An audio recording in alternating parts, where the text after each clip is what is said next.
আমরা আসলে আপনার কাছ থেকে শুনছিলাম যে কাউন্সিলিংটি কিভাবে করা হবে এবং পরবর্তীতে আসলে মস্তিষ্কে যক্ষা এর চিকিৎসা পদ্ধতি কি কি রয়েছে? মস্তিষ্কে যক্ষা যদি হয়ে থাকে, যক্ষার এগেনস্টে যে ওষুধগুলো আমরা দিয়ে থাকি যেটাকে অ্যান্টি টিউবারকুলার ড্রাগ বলে, এটি হচ্ছে main stay of treatment. Anti tubercular ড্রাগে আপনাকে প্রথম শুরু করতে হবে। তো এই ক্ষেত্রে কয়েকটি কথা আছে। ইউজুয়ালি আমরা যে 4 ড্রাগ রেজিমেন্ট মানে 4টা ওষুধের একটা কম্বিনেশন আমরা দিয়ে থাকি, কিন্তু অনেক ক্ষেত্রে দেখা যায় যে মস্তিষ্কে যক্ষা হলে এই 4টা ওষুধের কম্বিনেশন কাজ করে না।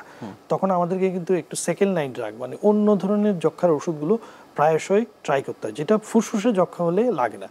ফুসফুসের যক্ষা বেশিরভাগ ক্ষেত্রে কিন্তু 4 ড্রাগ রেজিমেন্টে রেসপন্স করে, কিন্তু মস্তিষ্কের যক্ষার চিকিৎসাটা একটু ভিন্ন এবং দীর্ঘমেয়াদী।